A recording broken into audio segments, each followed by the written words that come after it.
Leroy, welcome to another edition of From the Pressbox. Hey, how's it going? It's going well. It's a busy time as we're closing into the final week of September, which is wild. How crazy is it that Sunday is October 1st? It is. It is. I know. We have contests that run on our radio station that we give away stuff at the end of the month, and I hate when the end of the month falls on a Friday because we give away like stuff on a Friday and at the end of the month. So like when Friday falls on the end of the month, it's like we have like multiple giveaways, and I hate it. It's horrible. The pros and cons of working in radio, right? Yes. So we got that going on, but yeah, it's already October, and there's been some really good sporting events that have taken place this week. Some really good ones that have taken place this week. So it's been pretty exciting. I know you had a very busy weekend. I did as well. We both had stuff that was going on. I mean, goodness, I didn't even hear from you till like yesterday morning. Are you even alive? Like, what happened to you over the weekend? Yeah, it was really busy. We're going to talk about obviously what happened to both of us because both of us had a ton going on over the weekend. We'll talk about that. We'll have our pick contest recap. We will have our picks for the week. We will have this. We'll have that. We'll have logos. We'll have everything potentially of happening. And John Malone immediately writes in and he says Broncos Bears is the event of the week. Already. Can they flex that game till 3 a.m.? Can we please flex it? Yes. Let's flex it. Something like that. And on like a Thursday night. Megan, we appreciate you joining in as well, but we want to start every show with the recap of our picks from the previous week. And Leroy, something tells me you're not going to be doing that reaction here in just a few moments. Dude, what the flip happened? I had leads in like all of those, and then every time I looked up, the team that I wanted to win was losing by the end of the game. I did horrible this week, and I had wins in like all of the games. It was awful. I wouldn't say you did horrible by any means. Oh, I felt like I did horrible this week. The final tallies from the week: Leroy 6 out of 10, myself 8 out of 10, and that puts your total score for the time at myself with 29. Leroy, you have 21. The recap more specifically, Grayson County at Bullitt Central. Leroy, you went with Grayson. Grayson ended up winning that game. Taylorville at Mahomet Seymour. Leroy, I picked Mahomet Seymour, and the final score of that game was 42-0 Mahomet.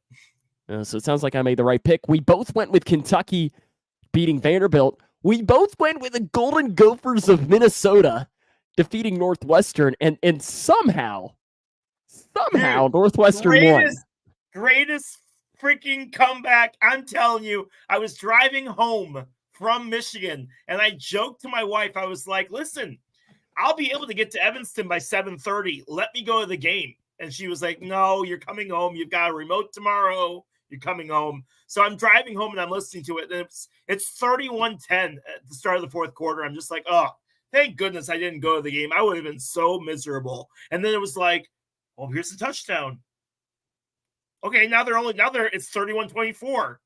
And like it's kind of like where you're like listening, but I'm getting to the edge of the radio signal, right? And it's Northwestern. So I know I'm not gonna be able to like tune the station to be able to pull them up on a different channel. So I'm desperately trying to like keep the reception going while I'm driving further and further away, trying to hear the last little bit of the game. And luckily it was at night, so the AM comes in a little bit clearer at night, so I was able to hear the whole thing. But what a game, man. Oh my goodness.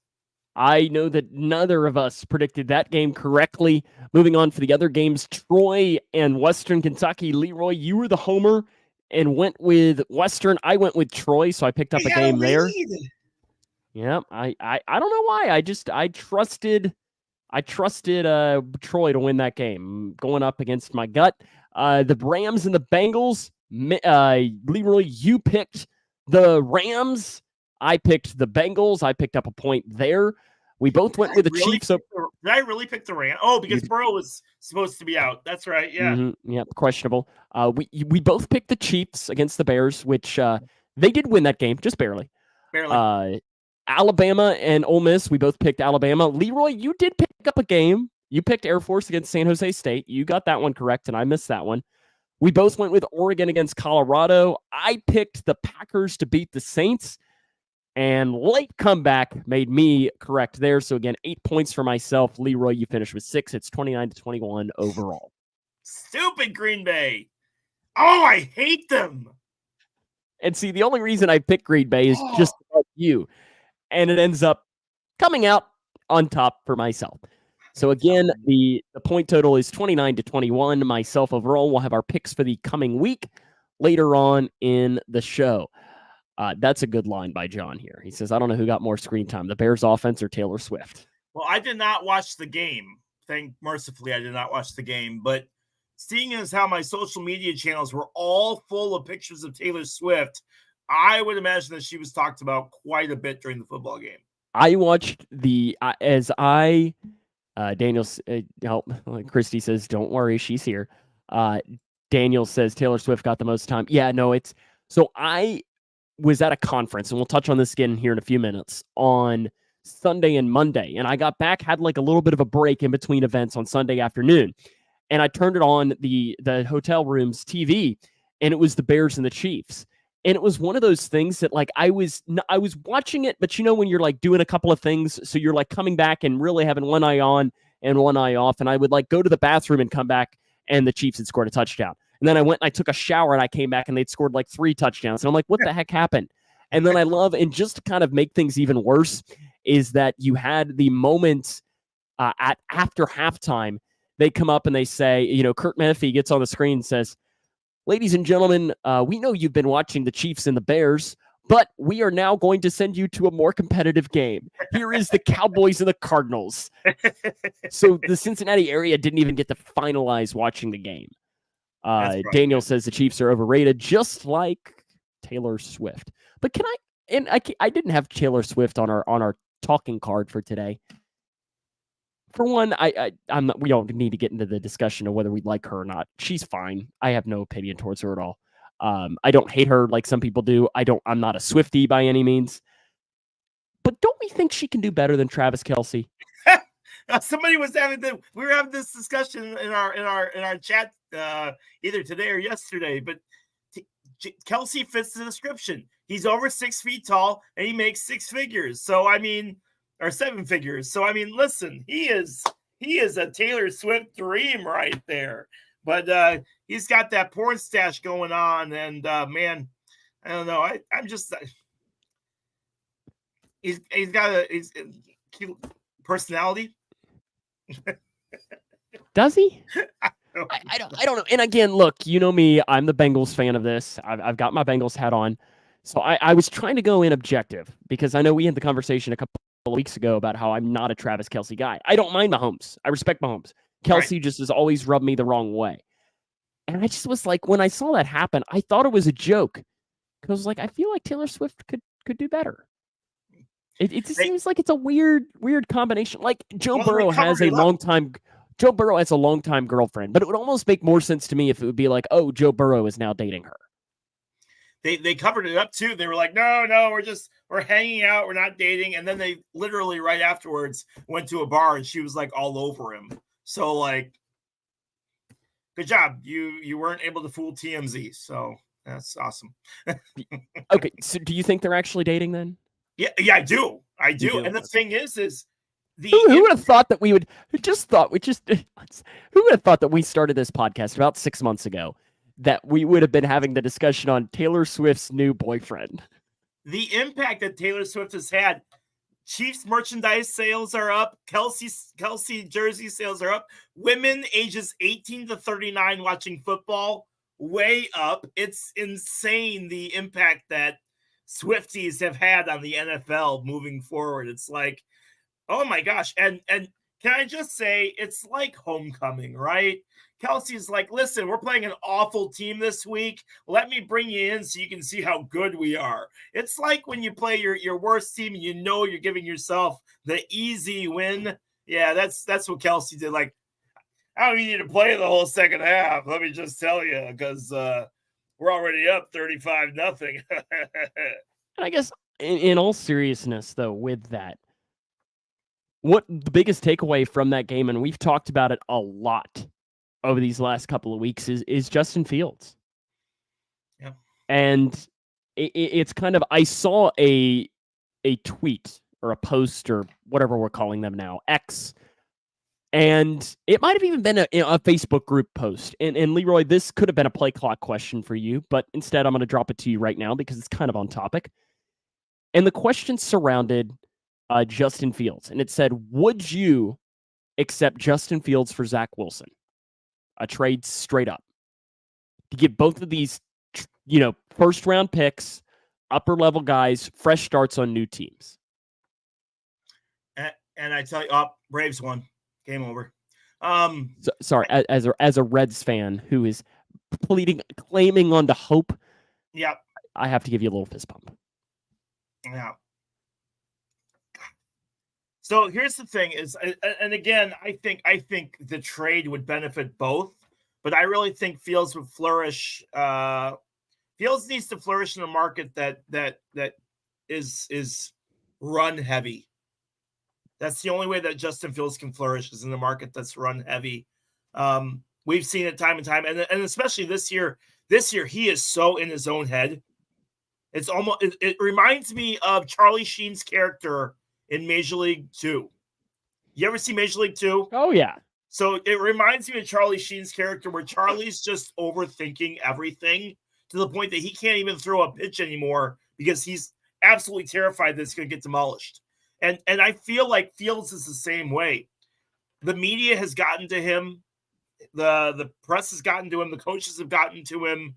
And just the overall pressure of, he was waxing philosophy over I'm just happy to be alive and to smell the grass outside and to be with my family. And it's like, dude, you are an NFL. Stop it. He's lost it. He's absolutely lost it. And the thing is did he have it to begin with? Even if you can make all the jokes you want, and I'm not even trying to make a joke there. I'm being legitimately dead honest.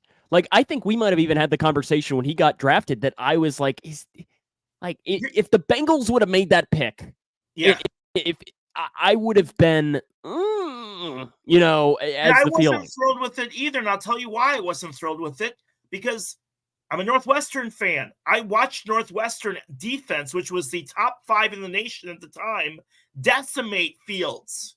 The only reason Ohio State won that game was because they had way more offensive weapons than we did. But Justin Fields, if you look at his stats from that game against Northwestern, they were awful. He didn't play well because Northwestern and Indiana both forced him out of the pocket, forced him to make decisions. And when you have to make decisions, he wasn't good at it. We were saying from the beginning that we didn't think, but you want your quarterback to succeed. And I made a comment a couple weeks ago. I had never seen so many Bears fans wanting a quarterback to fail in my life. So many people were just sitting there going, "Oh, get rid of man, he's your quarterback. It's the Terrell Owens. That's my quarterback." BS. But at the same time, you can't sit there and be like, well, get him out of there, because quite frankly, you need your quarterback to succeed, and he's not doing it. And again, and maybe a fresh start is good for both of them. But I don't necessarily. What do you mean? Someone that begs? Oh, yeah, okay. But most people want their quarterback to succeed. But the thing is, are the coaches giving him too tough of plays? I really feel like they're forcing him to stay in the pocket. And at what time, though, does it come into being, you're an NFL quarterback, grow up? Right. And I think he's got 2 weeks left. You've got Denver this week, which it should be on paper, the Bears should crush them. On paper. That's the thing. I legitimately, I was joking about it. I still don't know who I'm picking in that game when we're picking it here at the end. I got no idea. Not a clue. No. Do you know who you're picking? If you told me that the Bears legit go 0-17, it would not surprise me. Because they're so disorganized. And how did they get worse this year from last year? Last year was embarrassing. I can't even laugh at this team anymore, Sam.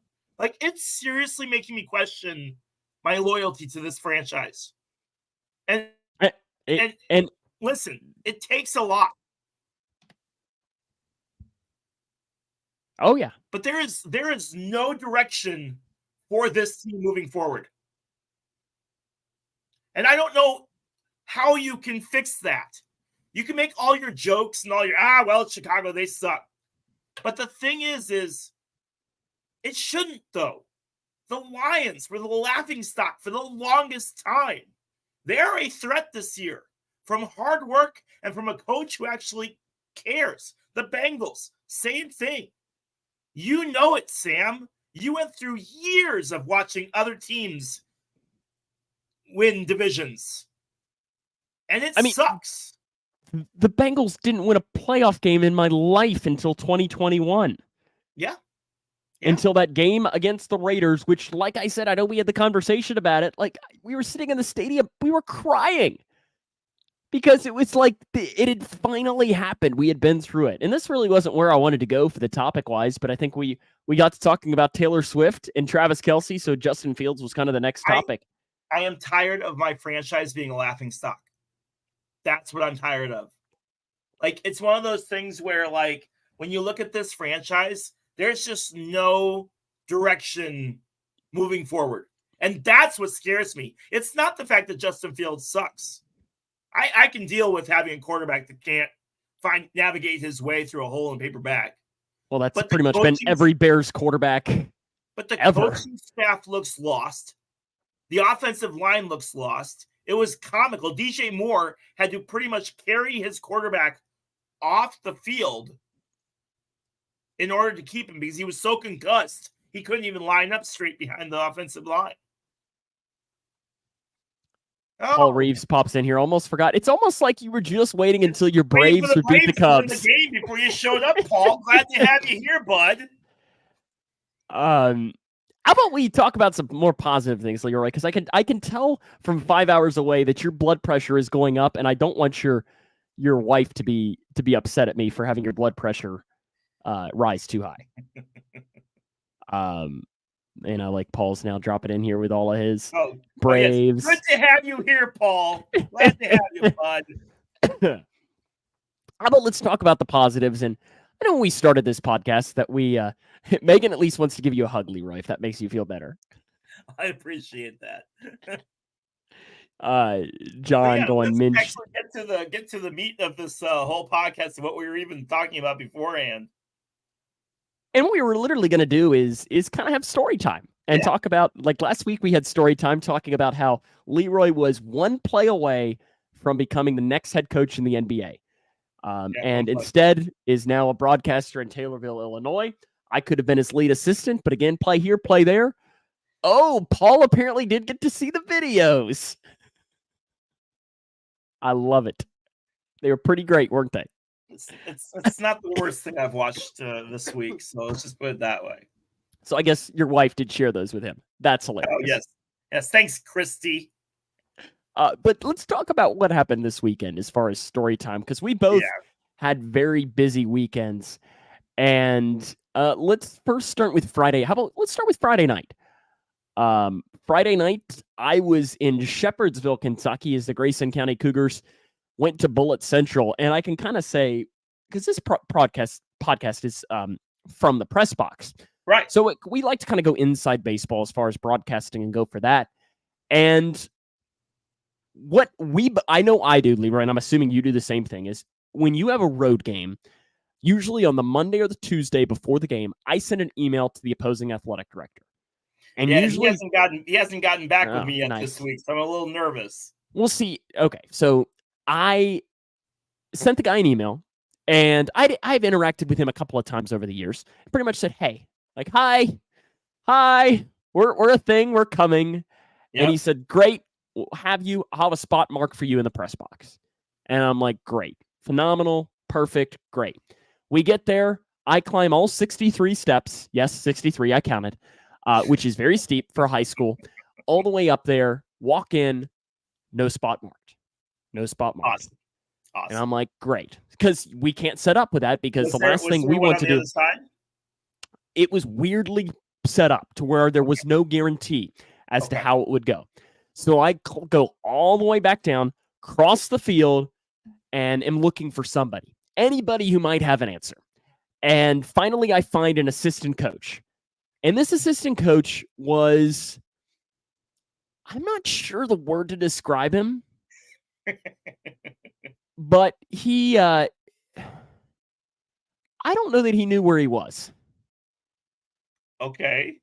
And so I ask him, like, hey, where do we need to go? And he goes, the press box. And I'm like, it's like, yep.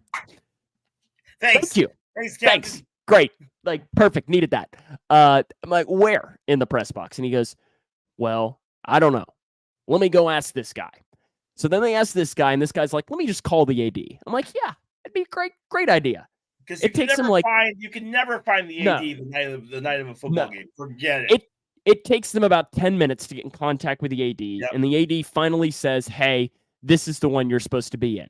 So then I have to go all the way back on the other side of the field, climb up all the way the steps, and get up there. And at this point, I'm 30 minutes behind where I need to be as far as getting ready. So I'm scrambling throughout the game. Game happens, Grayson County wins, and that was it. But it just, like, it's the little things about our job that, like, is small. And it's wild because luckily when the broadcast started, nobody knows that had even happened. But my stress levels were up because...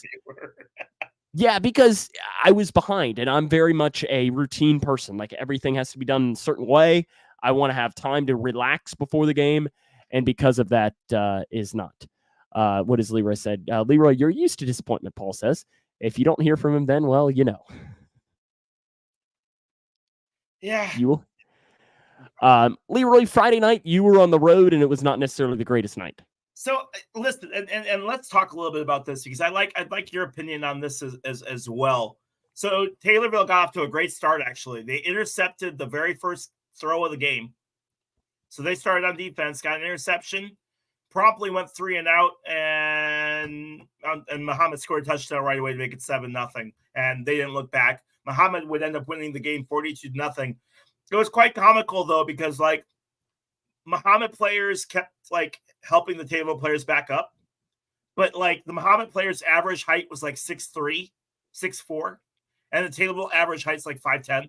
So if you can imagine the running backs running with like 3 Taylorville players, it'd be like me trying to like tackle you, right? Just hanging on your leg while you're like running as you pull, as like we try to pull you down. That's what it looked like out there. Just 3 Taylorville players trying to pull down the guy each time. Yeah, every single time. And you know, as a broadcaster, the hardest part of our job is keeping folks entertained when the game is a blowout.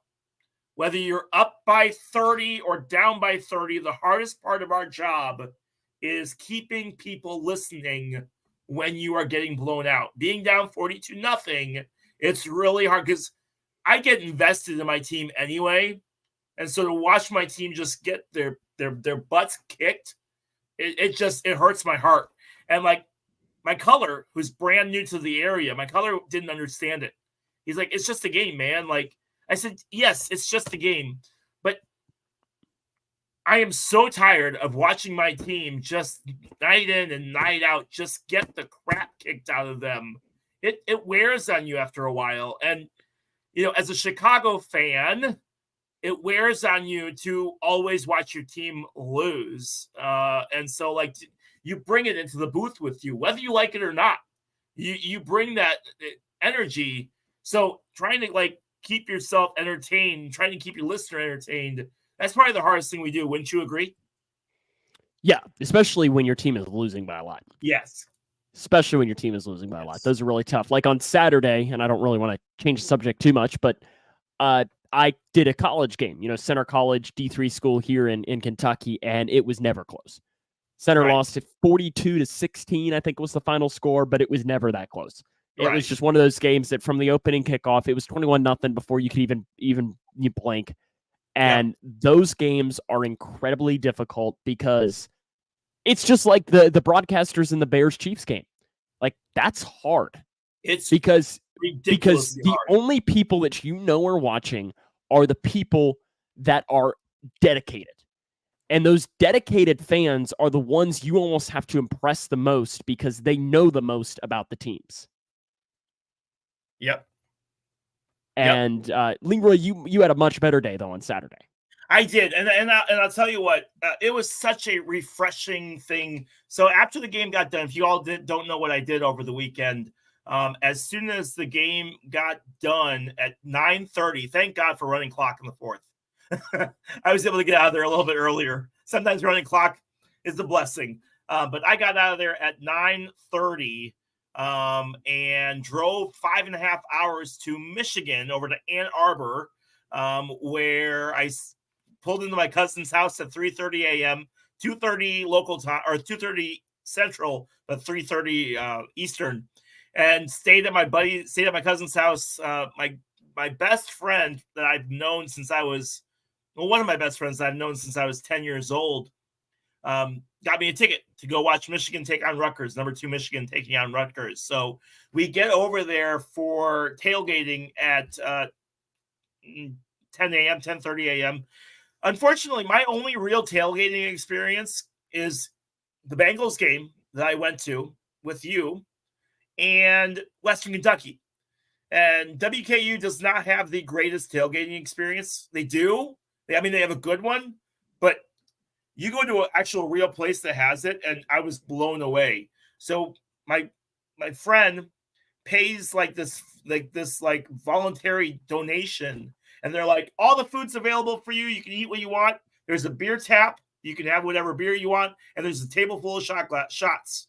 And I'm like, oh my goodness, this is all right here. I have a 5.5 hour drive ahead of me, and I have to work tomorrow, and I'm basically going on 4 hours of sleep. This is going to be a disaster. And all I can see is my friend bringing me a beer and go, it's only 9 a.m. or 10 a.m. Come on, let's go. And I'm like, it's 5 o'clock somewhere. Okay, I gotta power through this. So we went through, we had a good time, got into the game. Michigan started off, Rutgers scored the first touchdown, and I thought, oh, here we go again. But Michigan righted the ship. They were able to win the game 31-7, pulled off a big win at home, even after their slow start. It was just so nice to go to a game and to cheer for the team that's winning. It's been so long since I've gone to an event where I was trying to think of the last game that I went to where the team that I was rooting for won. Beer count and shot count,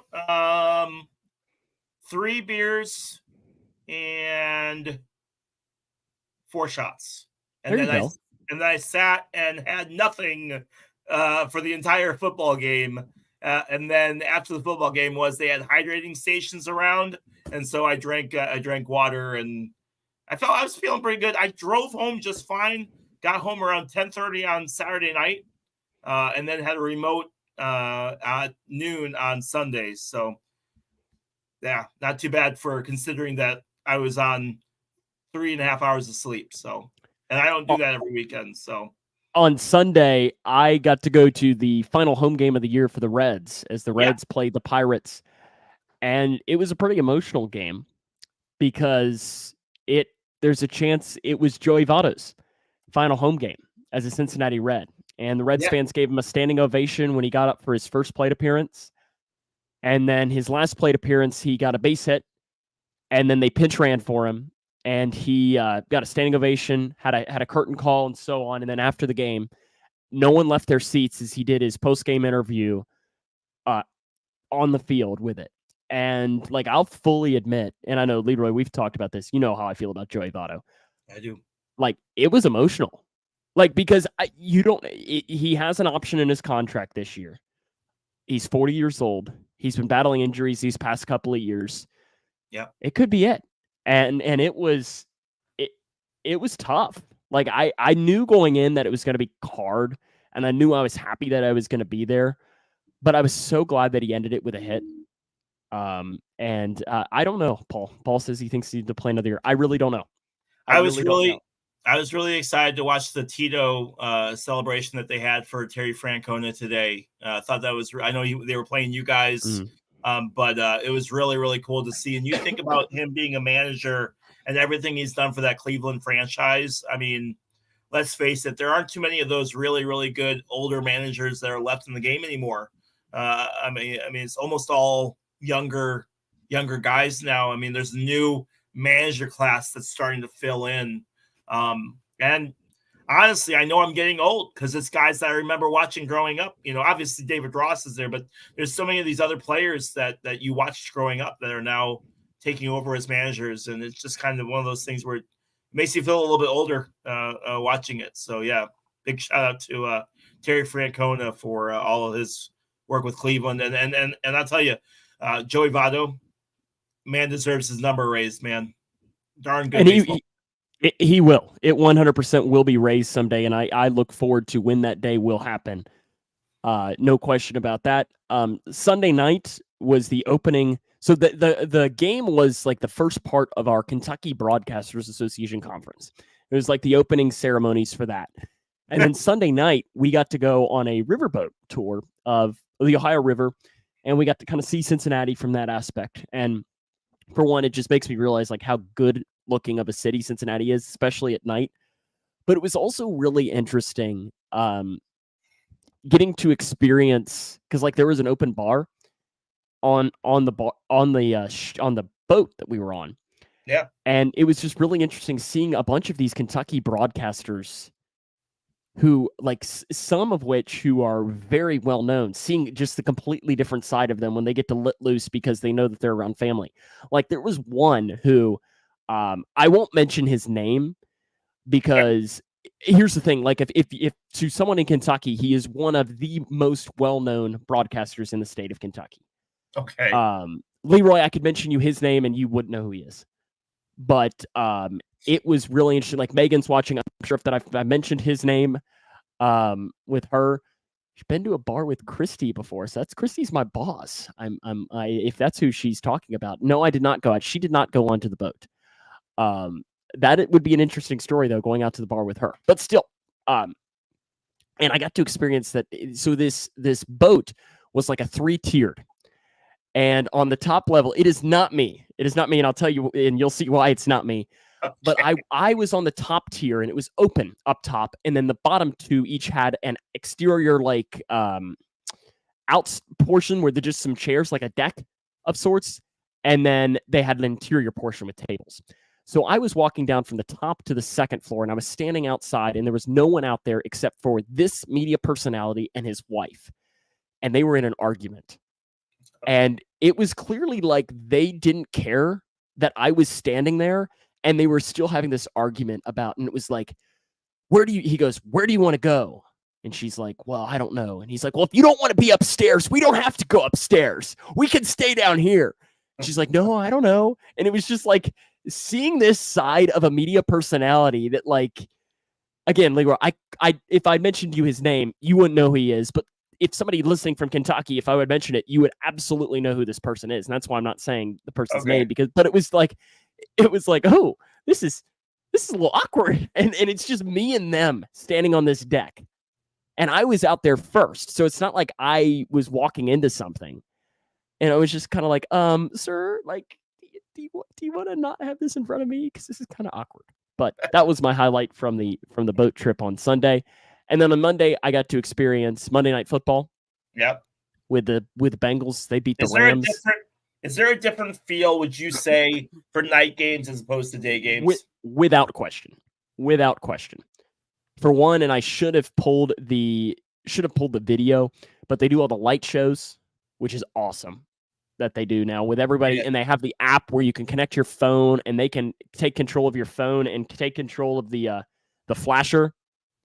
So it's like everybody is like coordinated when it comes to that, and it's really cool. And then it was the Bengals White Tiger night as well, so everybody was wearing white, and the Bengals were all decked out in white and the white helmets.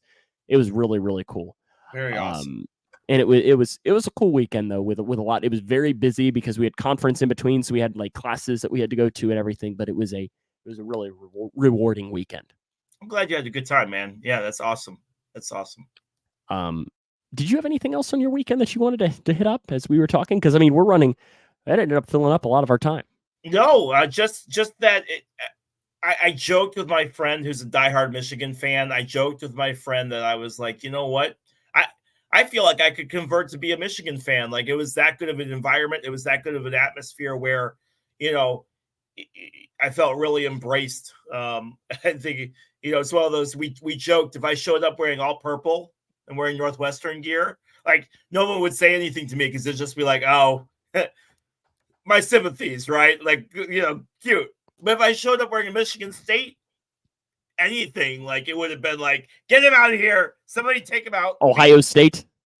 Oh yeah, or even worse, Ohio State, right? Oh yeah. Like it'd be just death to me. But no, it's just one of those things where it was.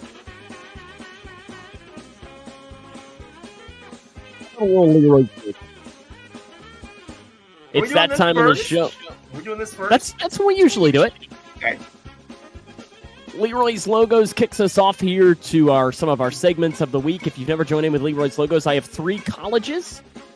Leroy has to tell me what college it is, and then he also has to tell me what the theme is between said colleges. Last week, Leroy, you did pretty good. I think you got 3 out of 4 potentially with that. Megan updating the picks. You apparently missed one more pick. You picked Edmonson County against the Lawler Lions last week. I do remember that. And Megan's son. Megan, also, I hope your son's okay. I saw you had a little scare with him. Hopefully he's feeling better right now. Said you're gonna have to learn on picking against Edmonton County. That's not. Can I ask you? Can I ask a school from my area and be like, figure it? I won't take away any points for you on this. But Leroy, would you like door number 1, 2, or 3? I will take 3 today. Door number 3. Door number 3. Is that the new? I'm talking out loud. I know you're not going to tell me, but is that the new Army logo? You do have the comments turned off too, correct? I do. Okay. I do. I promise. Gosh. What is it, Leroy? All right, my brain is saying Appalachian State, so that's what I'm going to go with. Leroy says Appalachian State. That is... incorrect. But you know what? Mr. Paul Reeves is 1 for 1. Hey, boy, Paul. That is Akron. Akron Zips. Very cool. How about Paul Reeves pulling that in? I give credit for that. Would you like door number 1 or 2? 2. 2. Maybe. I don't know where our music went. I'm a little disappointed that our music is gone. There it is. There it is. Okay, now it's back. All right. This is door number 2. BYU. BYU. Is that your final answer? My final answer. Are you sure? Yes. Yeah, it is. We're waiting for the sound. I hear it. It's like it's interesting. My computer is very laggy today on this end. Yeah. There it is. You're correct. It is BYU. So you are 1 of 2 today. So how about, let's see, I have a comment popping up over here. Again, it is being very laggy. Paul says Yale. That is incorrect. Kind of pulling I kind of pulled a trick one there to see if I couldn't fool good old Leroy. Okay, let's play this music and get your final one up in the air. And it is up there. Leroy, what is this team?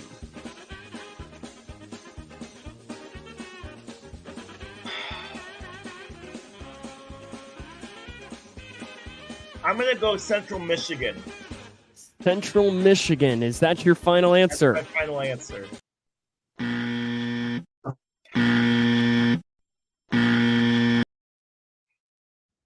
That is Charleston. College of Charleston. Sorry. Paul says he guessed Central Florida. That is incorrect on his end. So Leroy, your three logos this week were Charleston, BYU, and Akron. What is the theme this week? Akron's where's Charleston located at? Not in Ohio. Charleston is in South Carolina. Yeah. South Carolina, Utah, and Carolina, Utah, and Ohio. Let me see what the theme is. Akron, Zips, Charleston. You thankfully have the comments turned off because one John Malone has gotten the theme this week. Okay. Not that you're allowed to look and cheat because that takes away. Do you have a guess on the theme? They all have they all have a letter as their logo. That is your final answer? Yep. Cool. All right. Congratulations. You got that correct. They're all letter logos. Good deal. Good job. Good job for that. How about a little play clock? Save that out of nowhere. I tell you what. I don't know that my play clock here number is going. Okay, let's try it. You ready for some play clock? Yep. Would you like to ask or answer first? I will ask first. Okay. We've talked about this. Okay. I think we're good now. There we go. We've talked about this at great length before, but I'm going to bring it up again because I feel like the situation is important. Are you all right with Joe Burrow playing this week? I know there was a lot of concern over whether or not, if he plays and gets hurt, we can't have him back until he gets fully healthy. He played this week. He got you guys the win, or at least helped get you guys the win. So what are you all right with him playing this weekend? Yes, I absolutely was okay with it. For one, I think you trust your doctors, and I know that the doctors would not have played him unless he was completely 100% okay. I know he probably was only about 70%, but I'm also really worried about the backup quarterback situation. That was the biggest thing, is that I don't think the backup I think a 70% Joe Burrow was better than any of the backup quarterbacks that the Bengals could have played. Also, you throw in that the Bengals were 0-2. They couldn't have gone 0-3. They needed a win. Joe Burrow was their best case for doing that. But then you have a chance of him. Like, what if you sit him for a month and a half? These calf injuries can pop up at any time. Yep. And that's the thing. I mean, who's to say that they sit him for a month and he doesn't get hurt after a month? Yep. And that's kind of what I say with it. I agree with Paul. He says, but he needed to play. And John says if he survived Aaron Donald, he'll be fine. And he's not entirely wrong about that. All righty, Leroy. Are you ready for yours? Yes. The first thing I'll ask you is, did you see what James Franklin said today? I did not. Oh, good. I was hoping, I've been saving this the entire show, and I was hoping that your answer to that question would have been this. James Franklin, earlier today, of course, James Franklin is the head coach of Penn State, who plays Northwestern this week. Yes. He said today that his team is practicing without any music so they can get ready for how quiet it will be at Northwestern this weekend. How do you feel? So it's an interesting dynamic of Northwestern. I know I only have 40 seconds, but Northwestern has always had that problem. Chicago is a main hub for almost all the fans of the other teams. They usually come in to support. But fans are protesting right now. All the players the players leaving and Fitzgerald getting the axe. And a lot of season holder Northwestern fans were selling their season tickets and were getting rid of them. So if you thought the crowds that were attending Northwestern games were bad like last year for football, even worse this year. I was looking at tickets. Tickets were super cheap. And yeah, it's just going to be one of those things where he's not wrong. And that kind of saddens me a little bit. Yeah. So you're okay with him saying it? I'm okay with him saying it. I mean, it's Penn State, man. It's one of those things where I hope Northwestern feeds that.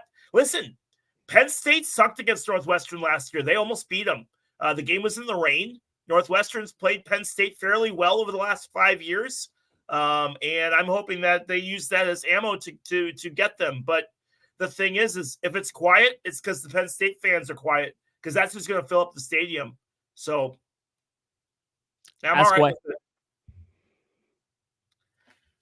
All right. What was I going to ask you? Of the 3-0 teams, the 49ers, the Eagles, and Dolphins, which team is the most scariest right now? Not the Dolphins. I know they're playing really well, but I don't know how sustainable that is. And plus, Tua is one hit away from being injured. He's been injury prone his entire career. So that's when it comes down to it. I mean, the 49ers or Eagles? Yes. Yes. Really to both. I think because both have I'd probably go Eagles maybe a little bit more just because I trust Hurts more than I do Brock Purdy long term. But the Niners got a great defense. The Niners might have the best player on all of those teams in Christian McCaffrey, and then you throw Nick Bosa on the defensive end. I think they're all good in their own ways. I don't know how sustainable the Dolphins are, especially with Tua at quarterback, just because I'm not a Tua believer. All right. Leroy, I know we have talked a lot about in base. In fact, I could probably just ask you, this won't be your play clock question, but in baseball, the hardest position to play is, and I think we both can agree, is catcher, correct? 100%. I will die on that hill. And I agree completely as well. Oh no, why won't it? It's frozen. My computer is having some kind of trouble today, Leroy. Okay. In the NFL, what's the hardest position to play? Okay, so part of me wants to say the quarterback, but part of me wants to say the center as well. And the only reason I say the center is because you have to see what the defense is doing and to be able to help your quarterback and adjust and then snap the ball and have to play defense right away. But let's face it, quarterback's the hardest position you have to do. I'd want to say center, but it is quarterback because you're having to adjust on defenses, because you're having to adjust on the fly to what the defense is doing and what your offense is doing. You're constantly playing a chess match with that other team. And because of that, the situation you find yourself in is who can outsmart who before that clock hits zero. And so it's definitely the quarterback. I don't disagree, but I think you could make arguments for left tackle. I mean, you're trying to block guys like Myles Garrett. Good luck. Cornerback. Playing, in the secondary with these wide receivers today, just keep on getting better. I mean, I think that there's a lot of arguments that you could make as far as the thing. If you have Peyton Manning brain. I just think when you talk positions, losing your quarterback can be the difference between winning 10 games and winning 5 games. Whereas I don't know if you can say that with too many of the other positions on the field. Yeah, I'm not going to disagree with that. Do you have any drivers this week? I do. Okay. I do, and they're all ready to go. I am rolling and ready. We'll go in order 1, 2, 3 this week again. I've been on a roll. I've got a theme this week, Sam, if my Google Chrome responds. Megan's son says slot receiver is the toughest position, but she thinks that's just because that's his position. And I respect it. Oh, it is absolutely frozen up. What else can we talk about before we do this? Because I'm going to try to pull this up. It's taking forever. Do you want your 40 seconds in NASCAR?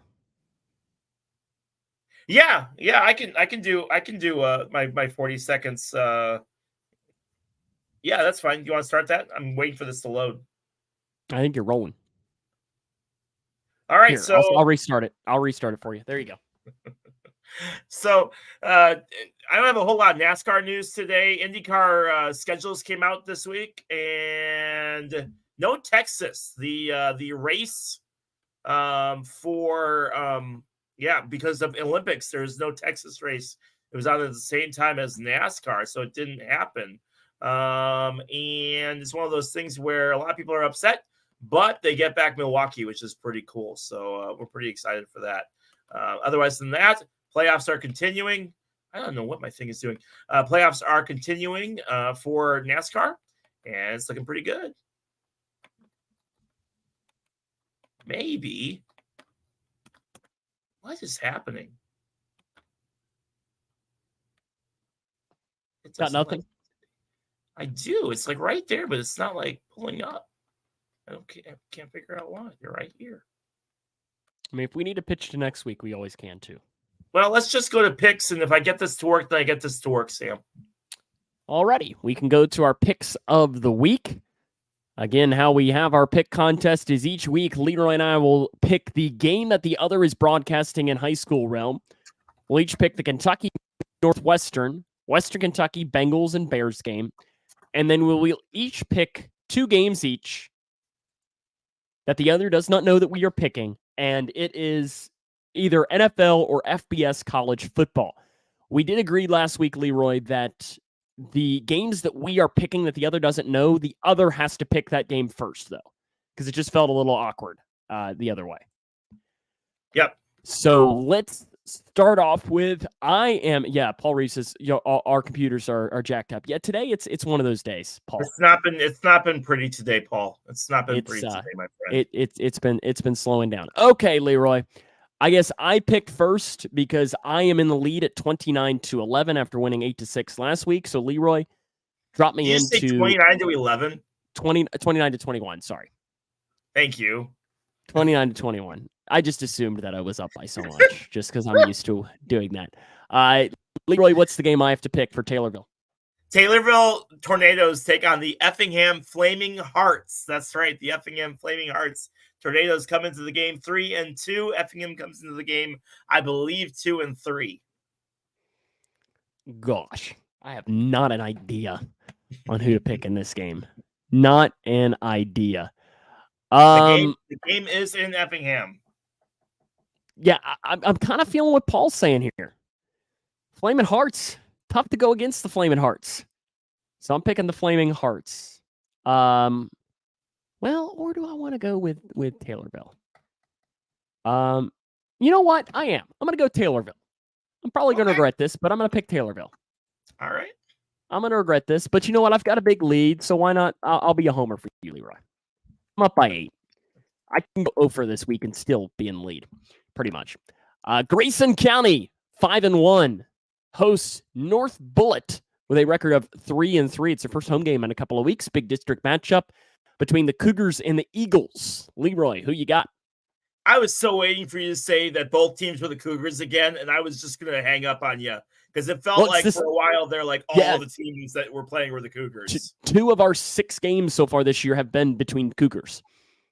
So I'm going with the Grayson Cougars.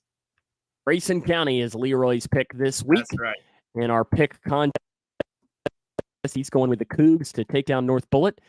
And Paul Reeves I guess Paul has now changed his pick to Taylorville as well. John Malone's going with the Flaming Hearts. And Paul Reeves picking the Cougs. Megan's picking the Cougs, and she's actually going to be there. So that's good to say. Megan, make sure to wave at us in the press box. We'll be obviously busy broadcasting, but you can give us a wave, and we'll wave back. Okay, John. That's a good line. Good line, John. Next up, Kentucky host the University of Florida. And I guess it is my turn to pick first in this game. And I'm going to be a homer, and I'm going to pick Kentucky to beat Florida. And I'm going to go with Florida coming in and proving that they are actually a team that deserves to be ranked. And as much as I hate to say it, because I'm a much bigger UK fan, I'm going to go with Florida. Leroy, Northwestern hosts Penn State. Who you got? This game's going to be ugly. And again, I get Penn State 6th, but for whatever reason, these two teams play each other fairly well, which means that it's going to be an ugly, gross game. But I got to go with Penn State. We got a bunch of Gator fans here. No chance Northwestern pulls up a win 2 weeks in a row. No shot. I'm taking Penn State. Tomorrow night in Bowling Green, I will be in attendance for the 100 Miles of Hate.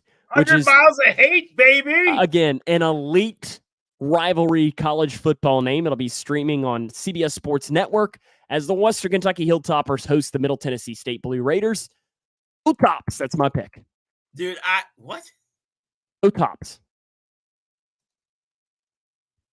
Really? I'm picking what? The fact that I'm picking WKU to win? Oh, I couldn't understand you. I thought you were picking Middle, and I was going to have to fire you. I said go Tops. Oh, it didn't sound like, I thought you said like go Hawks or something, and I was like, they're not the Hawks. Like, that's what I was trying to figure out what you were saying. All right, yeah, no. Stand up and cheer for dear old Western. Let's go get them. 100 Miles of Hate. WKU's going to take the win. Heading down south as well, Leroy, the Cincinnati Bengals travel to Nashville to take on the Tennessee Titans. Leroy, who you got? Let's go Bengals. I suffered last week. I'm not suffering again this week. Bengals. I'll take the Bengals as well.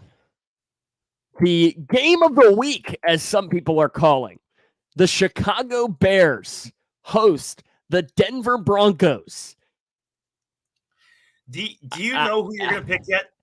I know I got first pick. No, I have first pick. I have first pick in this one. Oh, you do? Okay. Yep, okay. Because you picked first just in the last one for the Bengals-Bears game. Yep. Gosh. You know what I'm tempted to do, Leroy? Say it's going to end in a tie? I'm very tempted to say it ends in a tie. I will give you 5 extra points if you pick that it ends in a tie, and it does. I'll take that. You'll take that? Hi. 5 extra points. There it is. Listen. And you pick that it ends in a tie. Listen, you all, I don't know who this Daniel guy is, Leroy, but he's about to get banned if he's saying he's a kitty cat who doesn't have the heart of a champ like Zach Wilson. What are we? He's from Canada. He doesn't know football. Okay, that explains a lot. He's a Canadian. Leroy, who you picking? You got a coin? I can just flip a coin or something. You know what? Where's the game at? Is it Chicago. All right, I'll go with the Bears. I'm going to regret it, but I'm going to go with the Bears. They got to right the ship at some point, right? Right? I don't know. I will go with the Bears. Leroy, big game happening very close to where you were just last weekend. Yeah. Eastern Michigan at Central Michigan. Who you got? Oh, that's an interesting matchup. You know, my cousin is the equipment manager for Eastern Michigan. So he would be very, very mad at me if I didn't pick Eastern Michigan. So I will go with the Eagles. Leroy's going with Eastern Michigan. I am picking the Chippewas. Give me Central Michigan in that game. Leroy, what's your pick? My pick for this matchup will be the Buccaneers versus the Saints in the NFL. Where is this game? The game is in New Orleans. It's at noon. It's at the Superdome or whatever they call it now, Mercedes-Benz or whatever. I'm going to take the Bucks because I know Derek Carr left with an injury. Yep. And I will take the Baker Mayfield and the Buccaneers. I'll go with the Saints. He goes with the Saints back-to-back weeks. They lit him down last week. Will they come through for him this week? Big game happening here, Leroy, and I still don't know the way I'm going to go with this. LSU travels to Ole Miss. Really? Who you got? You said LSU versus Ole Miss. LSU at Ole Miss, if that helps. LSU at Ole Miss. All right, I'll go with Ole Miss just because they're at home. You're going against your wife. Yep. She picks LSU. I see that. Enjoy the couch tonight. I'm going to agree with Christy and John, and I'm going to take LSU. All right. Who you got? Or what's your last game? Last game.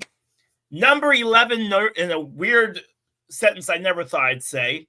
Number 11, Notre Dame takes on number 17, Duke in North Carolina.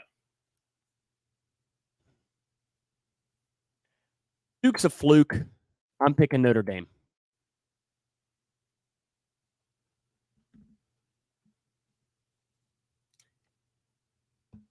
Yeah, I'll go with Notre Dame. Yeah, you're picking Notre Dame as well. Leroy or Christy, oh my goodness, the comments are flying in left and right. They're going in so much. Notre Dame, bunch of Notre Dame picks here.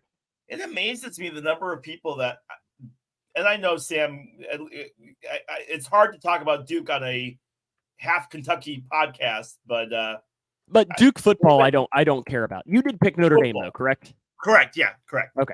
So our final picks for that: Grayson County, North Bullitt. Leroy, you went with Grayson County. I'm picking Taylorville at Effingham, which I'm kind of regretting right now.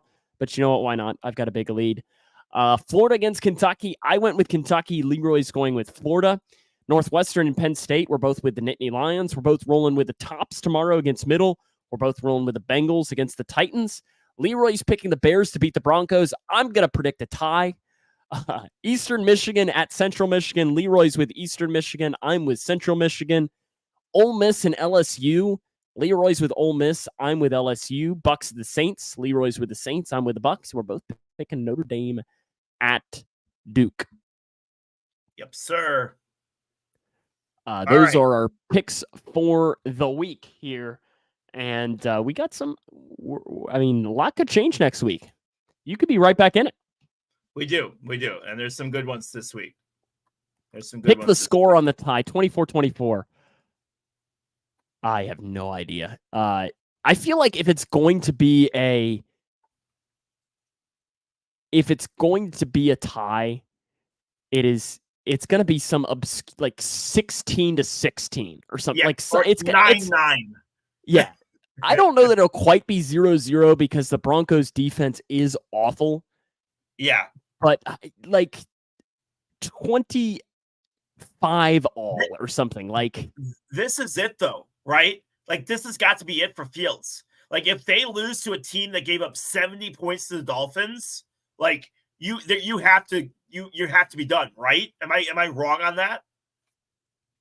No, I mean you're not necessarily wrong. Can you go full screen? Okay, so we're now on drivers where I have to say which driver this is. It's this has no. It's throwback week. I was gonna say, almost 99% sure I know who this is, and I don't particularly know as to why he's wearing that on his hat. This is Michael Waltrip, isn't it? Yes, correct. Absolutely. I was gonna say the pride of Owensboro. I don't know why he's wearing that on his hat either, but it was the only picture that I could find where he didn't have a blazing NASCAR logo on his jersey. So, no, I tell you this, it wouldn't have. John Malone says 4-4. That's the final score of that game. 4-4. 2 safeties. That's it. That's Michael Waltrip. I got that one. That one's easy. All right. Ready for next one? Yep. Do I get a bonus point for saying the driver as well? You do. That is a good head of hair right there. Good head of hair. So I have to say whether this driver is from NASCAR, IndyCar or from F1. It's a good head of hair. This has got to be 90s, isn't it? Yes. Or like 89. Okay, I was going to say, just looking at the hair, it's got to be 90s. Yeah. Because I don't know who this is. Okay.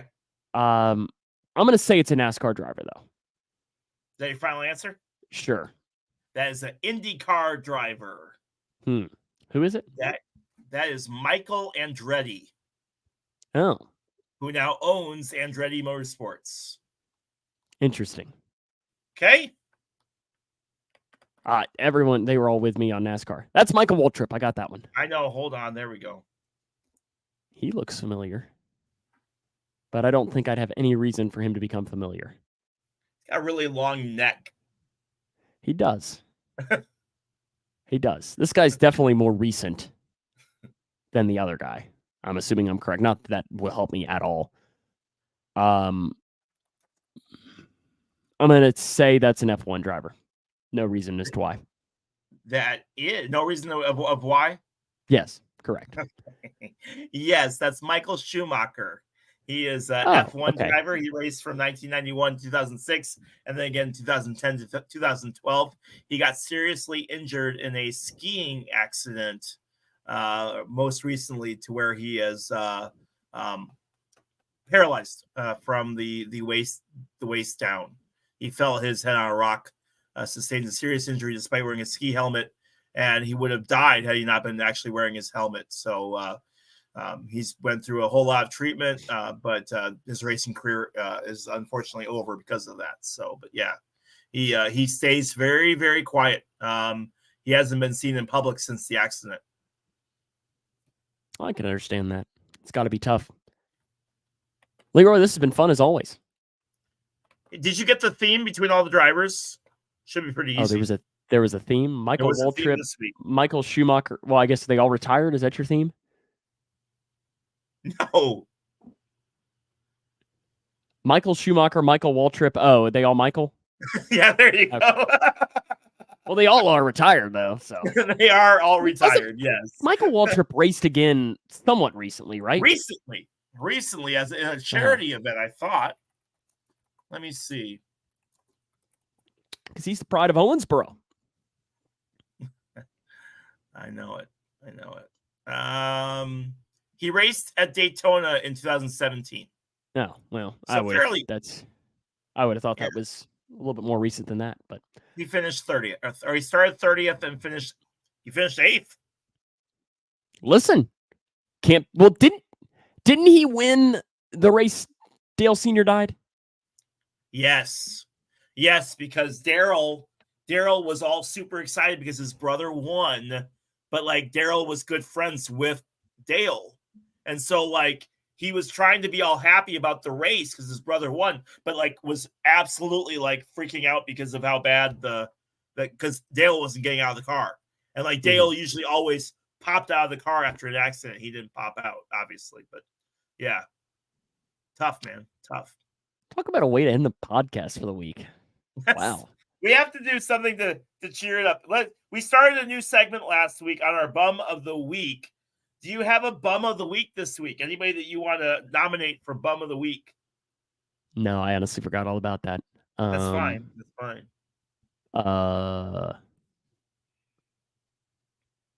Paul says that was the last race him and his dad ever watched together. Never got back into it. You're not the only one, Paul. You're not the only one. I think this is right, John says. Michael Waltrip's car was owned by Dale. They were all teammates. I'm not sure if Dale owned the car, but they were all teammates. I'd have to look and see. John, I'll look and check for you because I don't. Can I? And I mean, I'm not just saying this just because, but can I just give it to the Bears offense? Yeah, I was going to give it to the Broncos offense. So Broncos defense. Yeah. But this is also a decent Bum of the Week too on the screen there.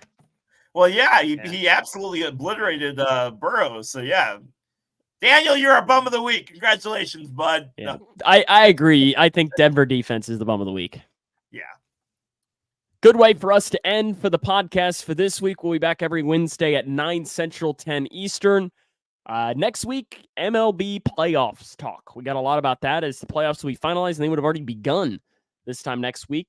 Will the Reds make it? Will the Cubs make it? Will the Marlins make it? I don't know. Nobody really knows.